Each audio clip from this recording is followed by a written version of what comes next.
Hi, my name is Pinky Ghuman, and I am an employment attorney with Ghuman Law Firm. I am doing this video in collaboration with community lawyers. I'm going to speak about immigrant workers and their safety in the workplace during COVID-19. Health and safety laws protect all employees, regardless of their immigration status, including undocumented immigrants. California's Division of Occupational Safety and Health, also known as Cal-OSHA, guidelines tell employers what safety measures they must take to protect their employees. There are particular guidelines tailored for particular industries, such as construction, the food industry, healthcare. Some of the applicable guidelines for safety that have been issued include 1, minimizing physical contact during COVID-19, which means encouraging client or employees to telework from home when possible, and also canceling in-person meetings and replacing them with video or telephone meetings. And when those aren't an option, to ensure 6 feet distance when possible in a workplace. Second, provide employees with cloth face masks or encourage employees to use their own face covers whenever employees are in the workplace with other individuals. Third, provide employees with personal protective equipment. And this depends on the type of work that the individual worker is doing and the industry. So examples of personal protective equipment include gloves, goggles, face shields, face masks, and respiratory protection when appropriate. During an outbreak of an infectious disease in the workplace, such as COVID-19 right now, Cal-OSHA recommends employees to provide personal protective equipment tailored to their industries. And that depends on geographic location, updated risk assessments, information on personal protective equipment effectiveness in preventing the spread of COVID-19.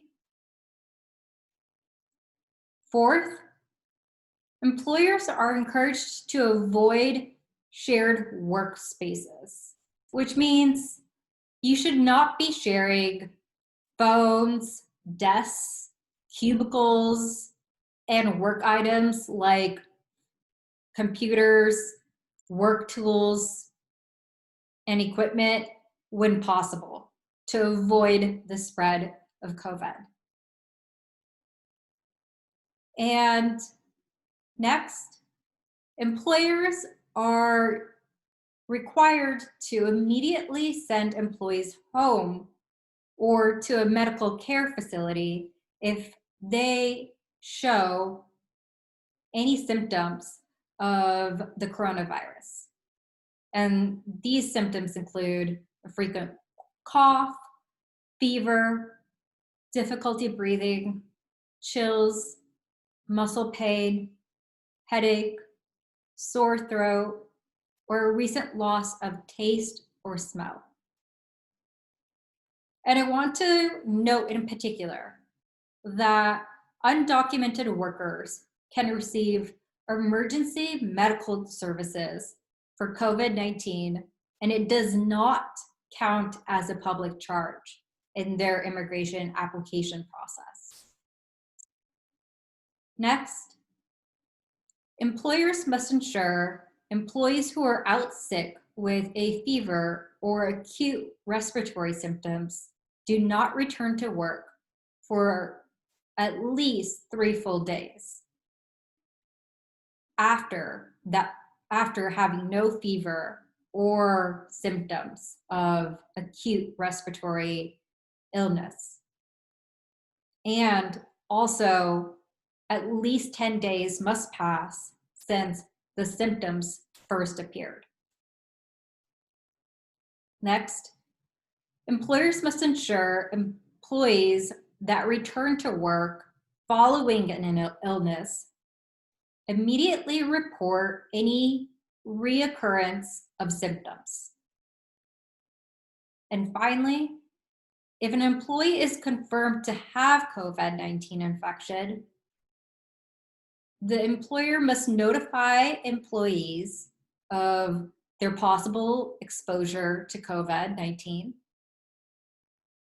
and temporarily close the general area where the infected employee worked until cleaning is completed, and conduct a deep cleaning of the general area where the infected employee worked and may have been, including break rooms, restrooms, travel areas.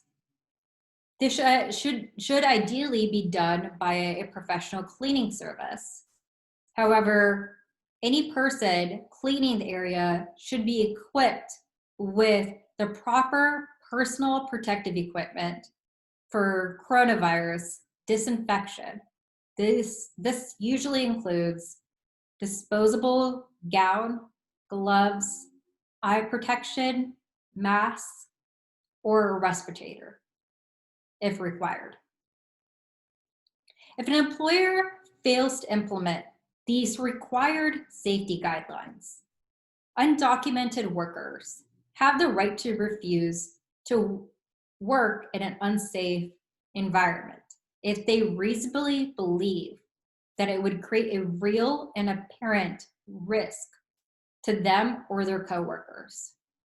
They also have the right to file a health and safety complaint with Cal OSHA. And if a worker is considering issues with workplace safety, they should contact an attorney to discuss a possible violation. Next, if an undocumented worker or someone in their household has symptoms of COVID-19 or has been infected with the coronavirus themselves, or needs to take time off to care for a minor child because the child's school or care facility is closed due to the coronavirus, that employer must provide the undocumented employee with paid sick leave or expanded family and medical leave. And this is also supplemented by the City of LA's Supplemental Paid Family Leave Order. In addition, undocumented workers who are unable to work because they're caring for an ill or quarantined family member due to the coronavirus can take up to 6 weeks off work and receive funds by filing a paid family leave claim with California's EDD department.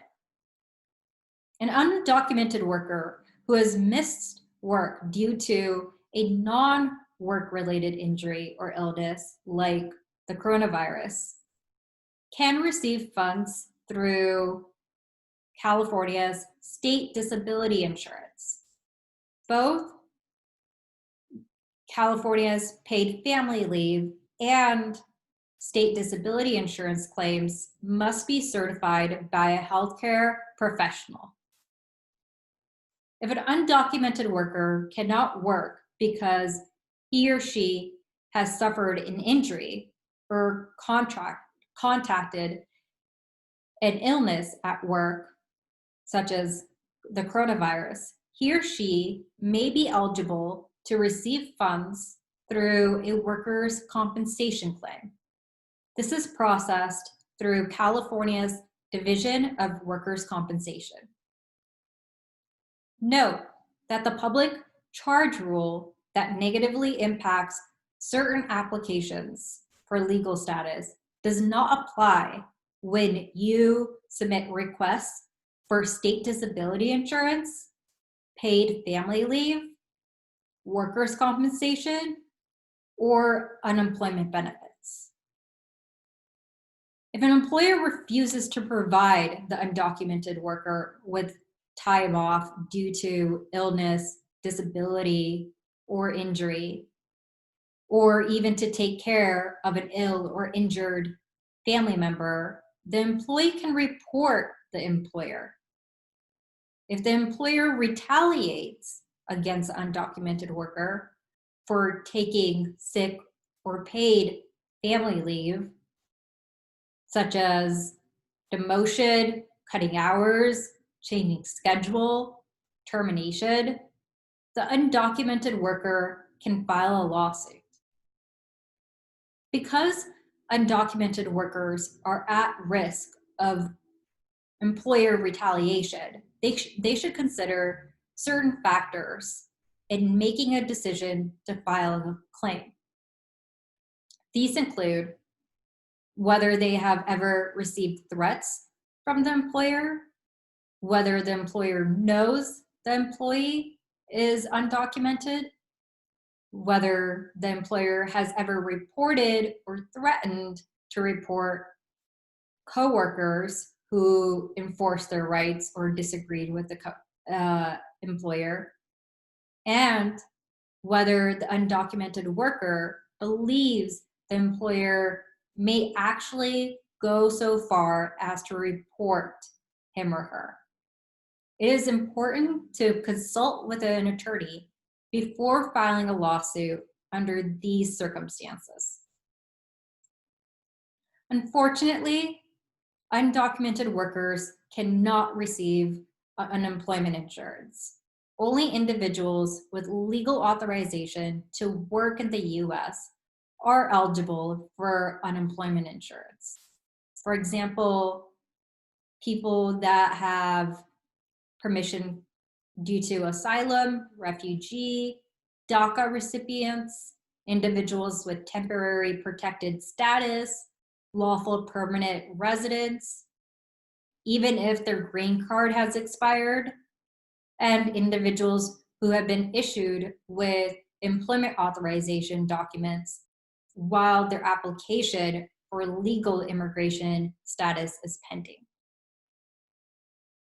As of May 18, 2020, California's Department of Social Services started providing a one-time $500 grant to persons 19 and older who can show that they, 1, are undocumented, 2, are not eligible for federal coronavirus-related assistance, and 3, have experienced hardship due to the coronavirus. A maximum of 2 people per household can receive funding under this program, which is known as the Disaster Relief Assistance for Immigrants Project, DRAI. No one's personal information will be shared with any government agency when you apply for this program.